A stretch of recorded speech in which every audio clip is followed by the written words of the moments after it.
Chemistry bye PC Sharma YouTube channel में आप सभी का हार्दिक स्वागत, अभिनंदन, इस्तकबाल।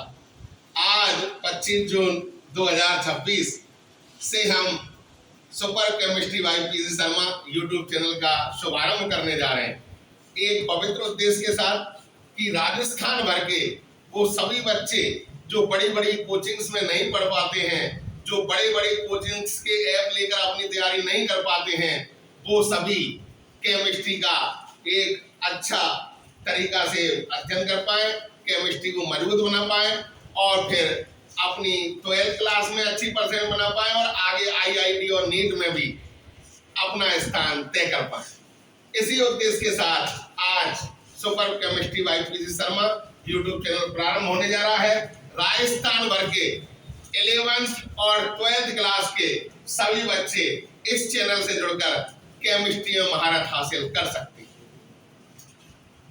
आज 25 जून को हम इसका शुभारंभ कर रहे हैं और शुभारंभ के हिसाब से कुछ चीजें इसमें मैं बता रहा हूं। उसके बाद 7 जुलाई से प्रत्येक दिन 11th क्लास और 12th क्लास के लिए इसमें चैप्टर वाइज वीडियो अपलोड होंगे। 11th और 12th के राजस्थान भर के इंग्लिश मीडियम और हिंदी मीडियम के बच्चे 7 जुलाई से डेली इस YouTube चैनल से अपनी केमिस्ट्री को मजबूत कर सकते हैं। तो पहले तो यही निवेदन है कि सभी इस YouTube चैनल को ज्यादा से ज्यादा सब्सक्राइब करें और शेयर करें। ये आपका एक सब्सक्राइब इस चैनल को आगे बढ़ाने में और इस पवित्र मुहिम में एक बहुत बड़ा योगदान साबित होगा।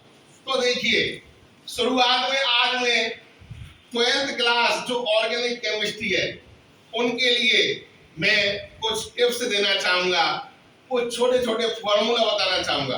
ये सूत्र आपके लिए बहुत महत्वपूर्ण है। इनमें से ही आपके एग्जाम में 2-3 नंबर के क्वेश्चन कवर हो जाएंगे। इसके अलावा ये जरूरी है, इनके बिना 12th क्लास की ऑर्गेनिक केमिस्ट्री संभव नहीं है। हम पहला चैप्टर ही ऑर्गेनिक केमिस्ट्री से प्रारंभ करेंगे। 12th क्लास का एरेल हैलाइड वाला जो चैप्टर है, हेलो एल्केन और हेलो एरिन वाला, ठीक है ना। तो उसके लिए मैं कुछ बताना चाह रहा हूं आपको। ये सभी के लिए जरूरी है, चाहे वो जूनियर वाले हो सीनियर वाले हो, ये सभी सूत्र आपको याद रखने हैं। तो देखिए, शुरुआत करते हैं। 2 एल्केन, कम से कम मैं ये जो YouTube चैनल है ये उन बच्चों के लिए भी है जो मेरिट होल्डर है, लेकिन ये उन बच्चों के लिए भी है जो केमिस्ट्री में ज्यादा नहीं जानते।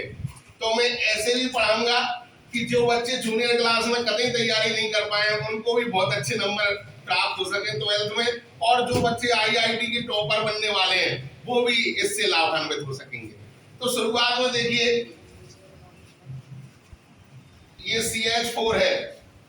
एल्केन की शुरुआत CH4 से होती है, इसका नाम है मेथेन। और ये C2H6 एथेन।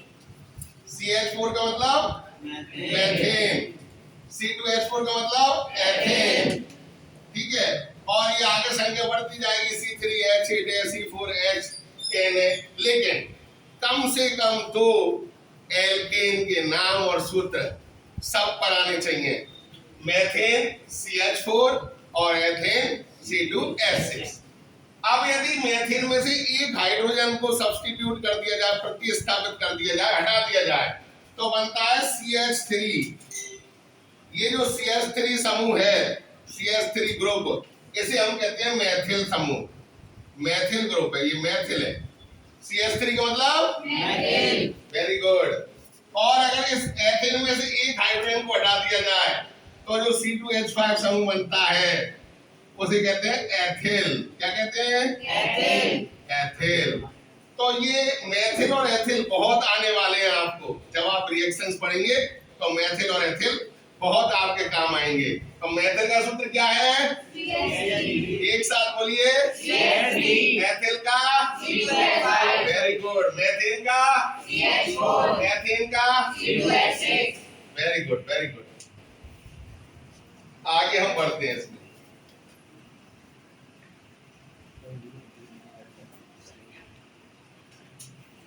H2 का मतलब होता है बेटा हेलोजन।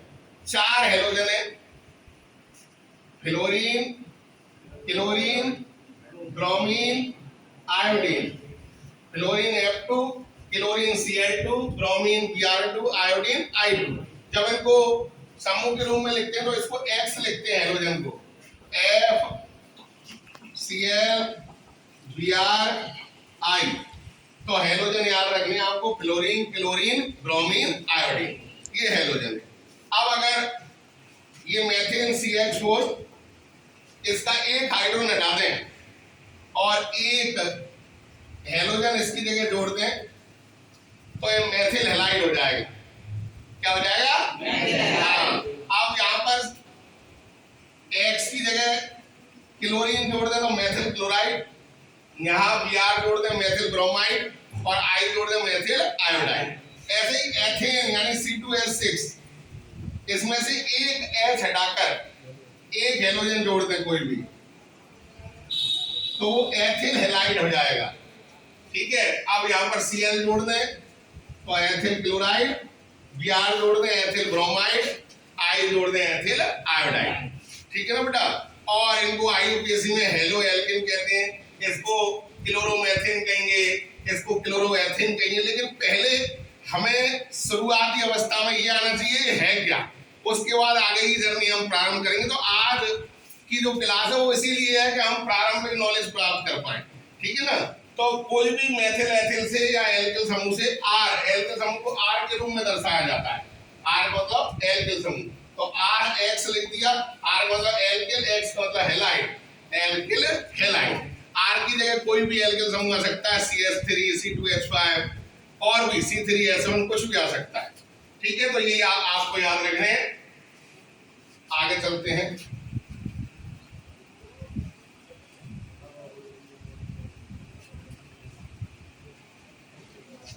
ये बेटा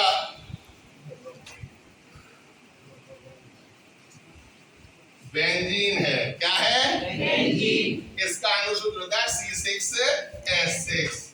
क्या होता है? C6H6। अब अगर इसकी संरचना हम वैसे देखें डिटेल में,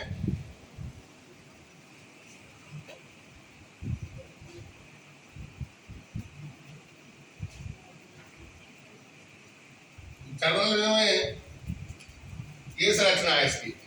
हर कोने पर कार्बन है, उस कार्बन से एक हाइड्रोजन जुड़ा हुआ है, एक छोड़कर एक डबल बॉन्ड है।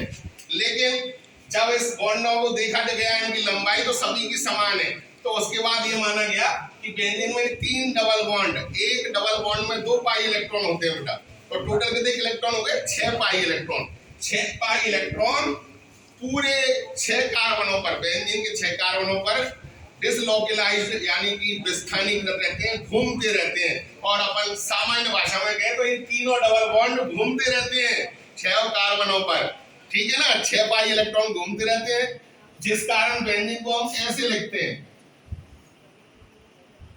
इसका मतलब 6 जो इलेक्ट्रॉन है वो 6 पाई इलेक्ट्रॉन 6 कार्बनों पर घूम रहे हैं। इस चक्कर को एरोमेटिक सेक्सटेट, एरोमेटिक षष्ठक कहते हैं। तो बेंजीन का सूत्र C6H6, हर कोने पर कार्बन, उससे क्या जुड़ा हुआ है?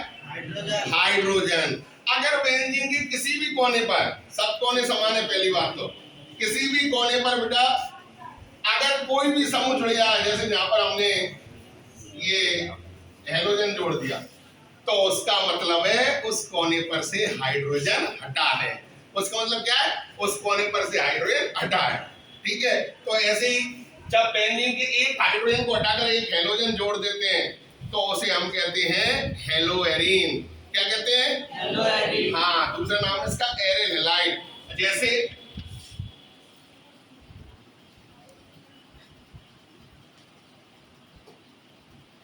यहां पर हमने क्लोरीन जोड़ दिया तो ये हो गया क्लोरोबेंजीन। सूत्र क्या हो जाएगा इसका? बेंजीन का C6H6, उसमें से एक H गया तो रह गया C6H5 और ये Cl। तो सूत्र है क्लोरोबेंजीन का C6H5Cl। अंडरस्टैंड? अगर यहाँ पर Br जोड़ दें तो नाम क्या होगा? ब्रोमोबेंजीन। क्या होगा? ब्रोमोबेंजीन। I जोड़ दें आयोडोबेंजीन, F जोड़ दें क्लोरोबेंजीन। तो ये बेंजीन और इससे हेलोएरीन कैसे बनते हैं ये आपको आना चाहिए। और इसके अलावा अगर हम बेंजीन में एक हाइड्रोजन हटा करके यहां पर OH जोड़ दें, क्या जोड़ दें? OH, हाइड्रोक्सी ग्रुप, तो ये हो जाता है फिनॉल। ये क्या है? फिनॉल। हाँ, C6H5OH। ये सारे सूत्र आपको काम आने वाले हैं। जैसे ही हम आगे बढ़ेंगे, आप इस क्लास के अध्ययन में आगे बढ़ेंगे 12th क्लास में, तो ये सारे सूत्र आपको काम आने वाले हैं। तो जब बेंजीन में से एक H हटाकर एक OH जोड़ देते हैं तो उसे कहते हैं फिनॉल बेटा, ठीक है। और यदि यहाँ पर बेंजीन में से एक H हटाकर NO2 जोड़ देते हैं, वो है नाइट्रोबेंजीन। क्या है? नाइट्रोबेंजीन। और यदि बेंजीन के एक हाइड्रोजन का प्रतिस्थापन मेथिल समूह CH3 से कर देते हैं तो ऐसे कहते हैं टोलुईन। क्या कहते हैं? टोलुईन। हाँ, टोलुईन। इसका टोलुईन फेमस चीज है। इसका दूसरा नाम है मेथिल बेंजीन। क्या नाम है? Methyl benzene. और यदि यहाँ पर बेंजीन में एक हाइड्रोजन का प्रतिस्थापन COCH3 एसिटिल समूह से कर दें तो ये कहलाता है एसिटोफिनोन। क्या कहलाता है बेटा? एसिटोफिनोन। तो ये सारे सूत्र मैं जो बता रहा हूं ये आप सभी को याद रखने हैं बेटा, ये बिल्कुल याद कर लीजिए, बहुत काम आने वाले हैं आपके लिए, ठीक है। अब हम चलते हैं आगे। ये सारे सूत्र पहले ही चैप्टर में आपको, ऑर्गेनिक केमिस्ट्री का जो पहला चैप्टर है आपका टोटली 6 नंबर, 6 नंबर का जो पार्ट है उसमें ये काम आने वाले। अब जो 7वें नंबर का पार्ट आएगा उसमें सबसे पहले दो सूत्र आपको याद रखने हैं, CH3OH और C2H5OH। CH3OH, CH को OH जब लग जाए तो वो होते हैं एल्कोहल बेटा, इसका नाम है मेथिल एल्कोहल। क्या नाम है? Methyl alcohol. CH3OH methyl alcohol, और IUPAC में इनको एल्केनॉल कहते हैं, इसलिए इसका नाम है मेथेनॉल। C2H5OH एथिल एल्कोहल, और IUPAC में से कहते हैं एथेनॉल। तो ये IUPAC में एल्कोहलों को हम एल्केनॉल कहते हैं, ठीक है। तो CH3OH का नाम बेटा एथेनॉल, और C2H5OH का एथेनॉल। Very good. आगे हम इसमें बढ़ते हैं। दो एल्कोहल के नाम आपको कम से कम आने चाहिए, ठीक है ना बेटा। फिनॉल मैंने बता ही दिया, बेंजीन के हाइड्रोजन का प्रतिस्थापन एक OH समूह के द्वारा करा दें तो वो बनता है फिनॉल, ठीक है। और दो ईथर कम से कम आपको याद रखने हैं, CH3OCH3, ये डाइमेथिल ईथर है, डाइमेथिल ईथर। और C2H5OC2H5, ये डाइएथिल ईथर।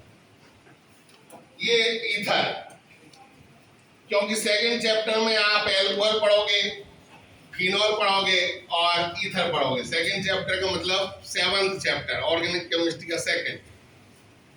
और इनको IUPAC में ईथर बोलते हैं एल्कोक्सी एल्केन, तो इसका नाम होगा मेथॉक्सी मेथेन, और डाइएथिल ईथर का नाम होगा एथॉक्सी एथेन। एथॉक्सी एथेन ये आपको काम आने वाला है। इसमें क्या होता है IUPAC में, जैसे इधर CH3 हो, ये O हो, ये C2H5 हो, तो जिधर ज्यादा कार्बन है उधर तो एल्केन के रूप में लिखते हैं, और कम कार्बन है उसको ऑक्सी के रूप में, जैसे इसको लिखेंगे मेथॉक्सी एथेन, ठीक है। एथॉक्सी मेथेन नहीं लिखेंगे, कम वाले में ऑक्सी लगाएंगे, तो कम इधर एक कार्बन इधर दो, तो इधर ऑक्सी, मेथॉक्सी एथेन, ठीक है बेटा। तो ये दूसरे पार्ट से संबंधित आपके सूत्र हैं, दूसरा यानी 7th चैप्टर ऑर्गेनिक केमिस्ट्री।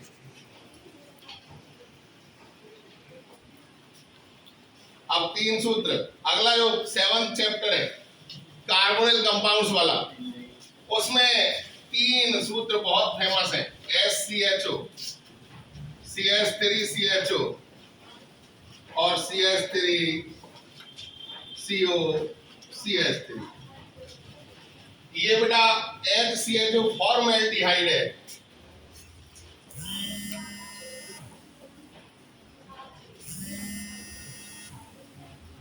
और CH3CHO एसिटैल्डिहाइड है।